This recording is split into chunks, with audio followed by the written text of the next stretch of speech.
ഭരണഘടനാ ഭേദഗതി ബിൽ പരാജയപ്പെടുത്തിയതിനെ ജനാധിപത്യത്തിന്റെ വിജയമെന്ന് പ്രതിപക്ഷം വിശേഷിപ്പിച്ചപ്പോൾ വനിതാ സംവരണം അട്ടിമറിച്ച പ്രതിപക്ഷത്തിന് രാജ്യത്ത് സ്ത്രീകളുടെ രോഷം നേരിടേണ്ടി വരുമെന്നായിരുന്നു ഭരണപക്ഷത്തിന്റെ ആരോപണം.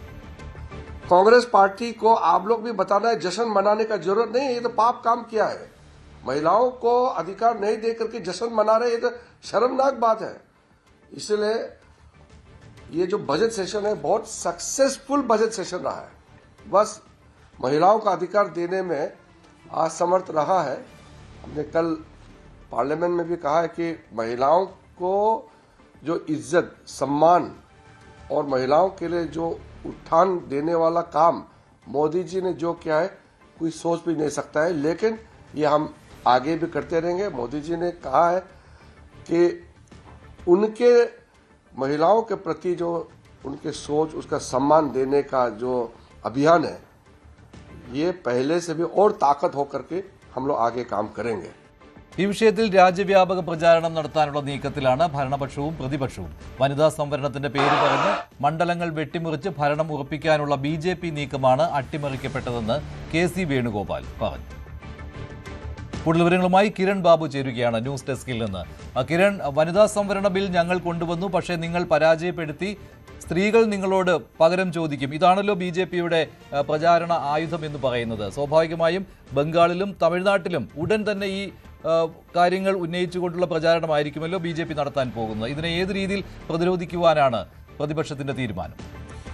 മഞ്ജുഷ, അത് തന്നെയാണ് ഏറ്റവും പ്രധാനം. ഇങ്ങനെ ഒരു ബില്ല് ലോക്സഭ കടക്കില്ല എന്നത് BJPക്കും കേന്ദ്ര സർക്കാരിനും വ്യക്തമായ ഉറപ്പുണ്ടായിരുന്നു.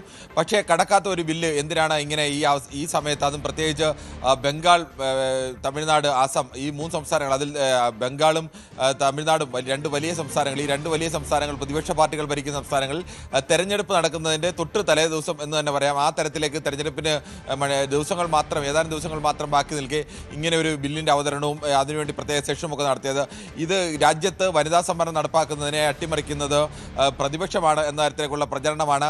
രാജ്യത്തെ സ്ത്രീകൾ പ്രതിപക്ഷത്തോട് പൊറുക്കില്ല എന്ന തരത്തിലാണ് പ്രചരണം BJP നടത്തുന്നത്. അത് ഓൾറെഡി BJP ആ തരത്തിലേക്കുള്ള പ്രചരണം ആരംഭിച്ചു കഴിഞ്ഞു. ഇപ്പോൾ തമിഴ്നാടും ബംഗാളും കേന്ദ്രീകരിച്ചാണ് പ്രചരണം നടത്തുന്നത്. രാജ്യവ്യാപകമായി തന്നെ ആ തരത്തിലാണ് പ്രചരണം നടത്തുന്നത്. എന്നാൽ മറുപക്ഷം ഇന്ത്യ ബ്ലോക്കും ഈ ആക്രമണത്തിനെ ഒരു പ്രതിരോധം എന്ന നിലയിൽ തന്നെ അവർ രാജ്യവ്യാപകമായി വാർത്താ സമ്മേളനം നടത്താനാണ് തീരുമാനിച്ചിരിക്കുന്നത്. വനിതാ സംവരണം നടപ്പാക്കുന്നതിന് ഏതെങ്കിലും തരത്തിൽ പ്രതിപക്ഷം എതിരല്ല. വനിതാ സംവരണത്തെ അല്ല എതിർത്തത്, രാജ്യത്തെ ഫെഡറലിസത്തെ അട്ടിമറിച്ചുകൊണ്ട് സംസ്ഥാനങ്ങളിലെ ആകെയുള്ള ലോക്സഭാ സീറ്റുകളുടെ എണ്ണം വർദ്ധിപ്പിക്കുന്നതിനെയും ഡീലിമിറ്റേഷൻ നടത്തുന്നതിനെയും മണ്ഡല പുനർനിർണ്ണയം നടത്തുന്നതിനെയുമാണ് എതിർത്തത്. മണ്ഡല പുനർനിർണ്ണയം നടത്തി രാജ്യത്തെ ലോക്സഭാ സീറ്റുകളുടെ എണ്ണം വർദ്ധിപ്പിച്ച് 2029 വിജയം ഉറപ്പാക്കാൻ വേണ്ടിയുള്ള തന്ത്രമാണ്. അല്ലെങ്കിൽ 2023 പാസാക്കിയ വനിതാ സംവരണ ബിൽ ഈ നിലവിലെ 540 അംഗത്തിൽ മൂന്നിലൊന്ന് സീറ്റുകൾ വനിതകൾക്കായി നീക്കിവെച്ചുകൊണ്ട് അങ്ങനെ ഒരു വനിതാ സംവരണ ബിൽ നടപ്പാക്കാൻ പ്രതിപക്ഷം തയ്യാറാണ്. അത് നടപ്പാക്കണമെന്നുള്ള ആവശ്യം പരസ്യമായി തന്നെ ഉന്നയിക്കുകയും ചെയ്തു. എന്തായാലും ഇത് രാഷ്ട്രീയ ലക്ഷ്യത്തിന് വേണ്ടി രണ്ടു കൂട്ടരും 2 തരത്തിൽ ഉപയോഗിക്കുകയാണ്. ശരി, കിരൺ ബാബുവാണ് വിവരങ്ങൾ നൽകി. കൂടുതൽ വാർത്തകൾക്ക് News 18 Keralam YouTube channel subscribe ചെയ്യുക.